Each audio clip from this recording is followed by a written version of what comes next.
Welcome to homely homes. Homely homes എന്ന നമ്മുടെ ഈ ചാനലിലേക്ക് എല്ലാവർക്കും സ്വാഗതം.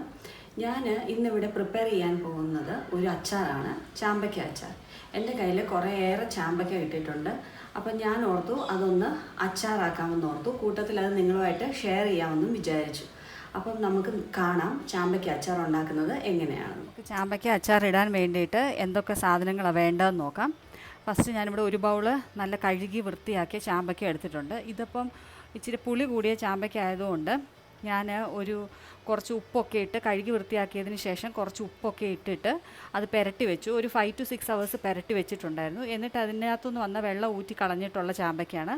ഇപ്പം നിങ്ങൾക്ക് കിട്ടുന്ന ചാമ്പയ്ക്ക അത്ര പുളി ഇല്ലെങ്കിൽ അങ്ങനെ ചെയ്യേണ്ട ആവശ്യമില്ല. ഇപ്പോൾ എനിക്ക് പുളിയുള്ളതായതുകൊണ്ടാണ് ഞാനങ്ങനെ ചെയ്തത്. അപ്പം ഇനി നെക്സ്റ്റ് വേണ്ടതെന്ന് വെച്ച് കഴിഞ്ഞാൽ ആവശ്യത്തിന് മുളക് പൊടി വേണം. പിന്നെ അതുപോലെ തന്നെ ജിഞ്ചർ ഗാർലിക്കൂടെ ഞാൻ ക്രഷ് ചെയ്ത് വെച്ചിട്ടുണ്ട്, അതും ആവശ്യത്തിന് എടുത്തിട്ടുണ്ട്. ഏത് അച്ചാർ ഇട്ടാലും അതിന് നല്ലെണ്ണയാണ് ഏറ്റവും നല്ലത്. അപ്പോൾ ഞാനിവിടെ നല്ലെണ്ണ എടുത്ത് വെച്ചിട്ടുണ്ട്.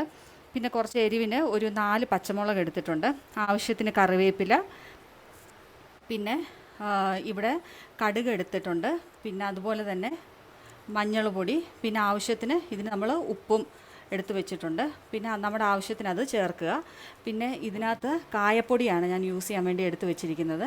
ഇതിനകത്ത് ഉലുവ എടുത്ത് വെച്ചിട്ടുണ്ട്. ഈ ഉലുവ ഞാൻ ഫ്രഷായിട്ടൊന്ന് ക്രഷ് ചെയ്തിട്ട് മാത്രമേ ഇതിനകത്ത് ഇടത്തുള്ളൂ. അതായത് ഇവിടെ ഉലുവയായിട്ട് എടുത്ത് വെച്ചിട്ടുണ്ട്, ബട്ട് അത് ക്രഷായിട്ട് മാത്രമേ ഇതിനകത്ത് യൂസ് ചെയ്യത്തുള്ളൂ. അപ്പോൾ ഇത്രയും സാധനങ്ങളാണ് നമുക്ക് ഒരു ചാമ്പയ്ക്ക അച്ചാർ ഇടാൻ വേണ്ടിയിട്ടുള്ളത്.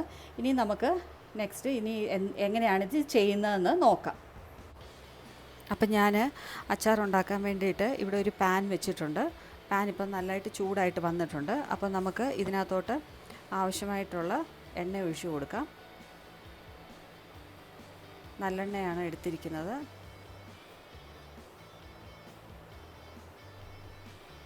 ഇതിലേക്ക് കടുക് ഇട്ട് കൊടുക്കാം.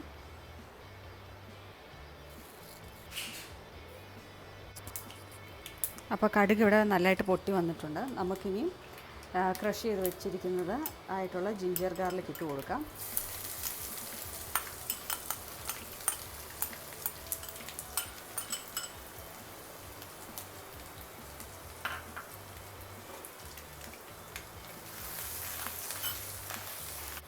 ഇഞ്ചിയുടെയും വെളുത്തുള്ളിയുടെയും ആ പച്ചമണം മാറുന്നിടം വരെ നമുക്ക് ഇതൊന്ന് ജസ്റ്റ് ഒന്ന് വഴറ്റി കൊടുക്കാം.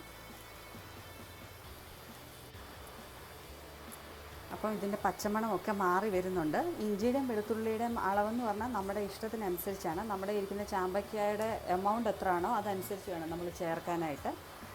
അപ്പം ഇത് പതുക്കെ ഇപ്പം അതിൻ്റെ പച്ചമണമൊക്കെ മാറി വരുന്നുണ്ട്. അപ്പം നമ്മൾ അതിലേക്ക് എടുത്ത് വെച്ചിരിക്കുന്ന പച്ചമുളകും കറിവേപ്പിലയും ചേർത്ത് കൊടുക്കുകയാണ്.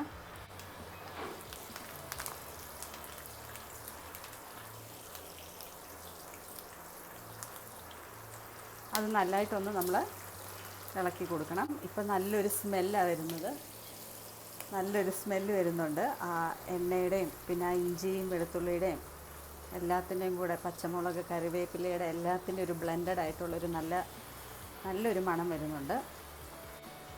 ഇനി ഞാൻ ഇതിനകത്തോട്ട് പൊടികൾ ചേർക്കാൻ പോവാം. അതുകൊണ്ട് അപ്പോഴത്തേക്കും ഞാൻ ഇത് ഫുള്ള് സിമ്മയിലോട്ടാക്കുകയാണ് ഫ്ലെയിം. എന്നിട്ട് ഞാൻ പൊടി ഇടാൻ പോവുകയാണ്. ഇതിനകത്ത് ആവശ്യത്തിന് ഞാൻ ഇച്ചിരി മഞ്ഞൾ പൊടി ഇട്ട് കൊടുക്കുന്നുണ്ട്. പിന്നെ ഇനി ആവശ്യത്തിനുള്ള ഉലുവാപ്പൊടി ചേർത്ത് കൊടുക്കാം. ഫ്രഷായിട്ട് പൊടിച്ചിട്ട ഉലുവാപ്പൊടിയാണ്. അപ്പം അതിട്ട് കൊടുത്തു. ഇനി നെക്സ്റ്റ് ഇതിനകത്തോട്ട് ആവശ്യത്തിനുള്ള കായപ്പൊടി ഇട്ട് കൊടുക്കുകയാണ്. എടുത്ത് വെച്ചിരിക്കുന്ന കായപ്പൊടി ഇട്ടു. ഇനി ഞാൻ ഇതിനകത്തോട്ട് ആവശ്യത്തിനുള്ള മുളക് പൊടി ചേർക്കുകയാണ്. മുളക് പൊടിയുടെ എത്രയാണെന്ന് വെച്ചാൽ നമ്മുടെ കയ്യിലിരിക്കുന്ന ചാമ്പയ്ക്കയുടെ എത്രയാണ് അളവ് അതനുസരിച്ച് മുളക് പൊടിയുടെ അളവിൽ നമുക്ക് വരുത്താം. ഞാനിപ്പോൾ ഇവിടെ എടുത്തിരിക്കുന്നത് ഇപ്പോൾ ഞാനൊരു 5 ടീസ്പൂൺ ഇട്ട് കൊടുത്തിട്ടുണ്ട്. ഇത് ഞാൻ കാശ്മീരി ചില്ലി പൗഡറാണ് എടുത്തിരിക്കുന്നത്, അതുകൊണ്ടാണ് ഞാൻ അത്രയും ഇട്ട് കൊടുത്തത്. ഇനി നോക്കിയിട്ട് നമുക്ക് ഇച്ചിരി അളവിനനുസരിച്ച് ഇട്ട് കൊടുക്കാം. 2 സ്പൂണും കൂടെ ഈ കാശ്മീരി ചില്ലി പൗഡർ ആഡ് ചെയ്യുന്നുണ്ട്. നമ്മുടെ എരിവിനനുസരിച്ച് നമുക്ക് ചേർക്കാം ഇൻഗ്രീഡിയൻസ്. പിന്നെ നമ്മുടെ കളറ് അച്ചാറിന് എന്തോരം വേണം അതൊക്കെ ഓരോരുത്തരുടെ പേഴ്സണൽ ഇഷ്ടമാണല്ലോ, അതനുസരിച്ച് നമുക്ക് ചേർത്ത് കൊടുക്കാം. ഇരിക്കുന്ന ഈ ചാമ്പയ്ക്ക ചേർക്കാൻ പോവുകയാണ്. നമ്മൾ ഇച്ചിരി ബാച്ചായിട്ട് ഇട്ട് കൊടുത്തിട്ട് മിക്സ് ചെയ്തിട്ട് ബാക്കി ചേർക്കാം. ഇനി അടുത്ത ബാച്ച് ഇട്ട് കൊടുക്കാം. അപ്പോൾ ഇതെല്ലാം നല്ലതായിട്ട് മിക്സ് ആയിട്ടുണ്ട്. അപ്പോൾ ഞാൻ ഒരെണ്ണം എടുത്ത് ടേസ്റ്റ് ചെയ്തപ്പം ഉപ്പ് കുറച്ചുകൂടെ വേണം എന്ന് തോന്നി. അതുകൊണ്ട് ഞാൻ കുറച്ച് ഉപ്പും കൂടെ ആഡ് ചെയ്ത് കൊടുക്കുന്നുണ്ട് മേളിലോട്ട്. അത്രയും മതിയാവും. നമുക്ക് നല്ലപോലെ മിക്സ് ചെയ്ത് കൊടുക്കാം. അപ്പം ഉപ്പെല്ലാം നല്ലപോലെ മിക്സ് ആയിട്ടുണ്ട്. ഇനി നമുക്ക് ഇതിനകത്ത് ഒരു എടുത്ത് വെച്ചിരിക്കുന്ന വിനീഗറുണ്ട്. ഞാൻ അവത്തിൽ നിന്ന് കുറച്ച് ആഡ് ചെയ്ത് കൊടുക്കാം. വിനാഗിരി എടുത്ത് വെച്ചിട്ടുണ്ട്. അത് നമുക്ക് ഇച്ചിരി ആഡ് ചെയ്തിട്ട് അതുകൂടെ മിക്സ് ചെയ്ത് കൊടുക്കാം. 1/4 കപ്പ് എടുത്തതിൽ ഒരു 1/4 കപ്പ് വിനാഗിരി ഇപ്പോൾ ആഡ് ചെയ്തിട്ടുണ്ട്. എന്നിട്ട് നമുക്ക് നല്ലപോലെ മിക്സ് ചെയ്യാം. വിനാഗിരി നമ്മുടെ ഇതിൻ്റെ ക്വാണ്ടിറ്റി അനുസരിച്ചാണ്, നമ്മുടെ ചാമ്പക്കയുടെ ഇരിക്കും, നമ്മൾ ഏത് അച്ചാറാണോ ഇടുന്നത് അതിൻ്റെയൊക്കെ ക്വാണ്ടിറ്റി അനുസരിച്ചാണ് നമ്മൾ വിനാഗിരിയുടെ എമൗണ്ട് ബാലൻസ് ചെയ്യേണ്ടത്. ഇപ്പോൾ നമുക്ക് ഇത്രയും മതി. ഇതിട്ടിട്ട് നോക്കാം. അപ്പോൾ നല്ലതായിട്ട് മിക്സ് ചെയ്യണം. അപ്പം നല്ലപോലെ ഇതെല്ലാം മിക്സ് ആയിട്ടുണ്ട്. ഇനിയും ഞാൻ ഇതിനകത്തോട്ട് ഒരു സീക്രട്ട് ഇൻഗ്രീഡിയൻ്റ് ആഡ് ചെയ്യുന്നുണ്ട്. അത് ഓപ്ഷനല്ല, വേണമെന്നുണ്ടെങ്കിൽ ഇട്ടാൽ മതി. അത് നമ്മുടെ ടേസ്റ്റ് അനുസരിച്ച്. ഇപ്പം എൻ്റെ ടേസ്റ്റിന് എനിക്കിത് ഇഷ്ടമാണ്, അതുകൊണ്ടാണ് ആഡ് ചെയ്യുന്നത്.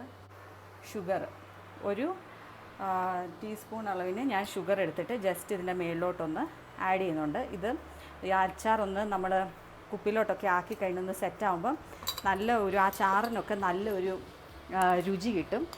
പിന്നെ ഇതൊരു നാച്ചുറൽ പ്രിസർവേറ്റീവ് ആണല്ലോ. എന്നിട്ട് ചാറിന് നല്ലൊരു ടേസ്റ്റ് ആയിരിക്കും. അതിനുവേണ്ടിയാണ്. അപ്പോൾ ഇവിടെ ഞങ്ങൾക്ക് ഇതിൻ്റെ ഒരു ടേസ്റ്റ് ഇഷ്ടമാണ്, അതുകൊണ്ടാണ് ഞാനിത് ആഡ് ചെയ്തത്. ഇത് വേണമെങ്കിൽ ചേർത്താൽ മതി, ഇല്ലെങ്കിൽ നമുക്ക് സ്കിപ്പ് ചെയ്യാവുന്നേ ഉള്ളൂ. പക്ഷേ നല്ലൊരു രുചി കിട്ടും. ഒന്ന് ട്രൈ ചെയ്യാത്തവരെ ഒന്ന് ട്രൈ ചെയ്ത് നോക്ക്. അപ്പം ഇതും കൂടെ ഒന്ന് ചേർത്ത് മിക്സ് ചെയ്തിട്ടുണ്ട്. അപ്പോൾ ഇതെല്ലാം നമ്മുടെ അച്ചാർ ഇപ്പോൾ റെഡി ആയിട്ടുണ്ട്. ഞാൻ ഇവിടെ തീ ഓഫ് ചെയ്യുവാണ്. ഇനി ഇത് ഒന്ന് ആറാൻ വെക്കണം. എന്നിട്ട് നല്ലൊരു എയർ ടൈറ്റ് ഗ്ലാസ് ജാറിൽ അല്ലെങ്കിൽ ഭരണിയിലോ എവിടെയാണെന്ന് വെച്ചാൽ നമുക്ക് എടുത്ത് സൂക്ഷിക്കാവുന്നതാണ്.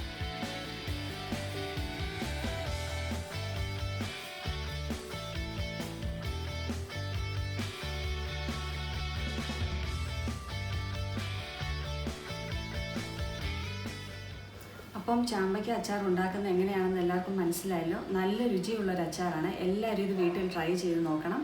പിന്നെ ഞാൻ പറഞ്ഞ ആ സീക്രട്ട് ഇൻഗ്രീഡിയൻ്റ് ആഡ് ചെയ്യാൻ മറക്കല്ലേ കേട്ടോ. അതുപോലെ തന്നെ നമുക്ക് ഉടനെ തന്നെ പുതിയൊരു ഡിഷുമായിട്ട് വീണ്ടും കണ്ടുമുട്ടാം. Thanks for watching. Take care. Bye bye.